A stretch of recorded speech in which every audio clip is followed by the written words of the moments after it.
காலைல எந்திரிச்ச உடனே நமக்கு பொதுவான ஒரு பழக்கம் பார்த்தீங்கன்னா, எடுத்தோனே மொபைல் ஃபோன் கையில எடுத்துருவோம். இல்ல லேப்டாப் எடுத்து கையில வச்சுருப்போம்.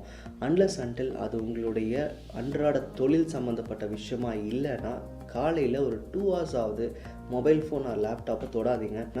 மார்னிங் நீங்கள் மொபைல் ஃபோன் யூஸ் பண்ணுறீங்க, லேப்டாப் யூஸ் பண்ணுறீங்கன்னா, உங்களுக்கு தேவையில்லாத எண்ணங்களை நீங்கள் ஆரம்பத்திலேயே உங்களுக்கு தெரியாமையே விதைக்கிற ஒரு மோட் தான் இது ரெண்டுமே. ஸோ தயவு செஞ்சு காலைல எந்திரிச்ச உடனே எந்த காரணத்துக்காகவும் மொபைல் ஃபோனையோ லேப்டாப்பையோ தேவையில்லாமல் தொடாதீங்க. மெயினாக இன்டர்நெட் யூஸ் பண்ணாதீங்க. அடுத்த விஷயம், நியூஸ் பேப்பர் அண்ட் டிவி கம்ப்ளீட்டாக அவாய்ட் பண்ணிடுங்க. மார்னிங்கில் நான் எந்திரிச்சதுமே இன்றைக்கி என்ன நடந்திருக்கு, இல்லை நேற்று என்ன நடந்திருக்கு, இன்றைக்கி என்ன நடக்க போகுதுன்ற விஷயங்களை பார்த்து தெரிஞ்சுக்கிறதுனால உங்கள் லைஃப்பில் எந்த ஒரு விதமான வேல்யூவும் உங்கள் லைஃப்பில் ஆட் ஆக போகிறதில்ல.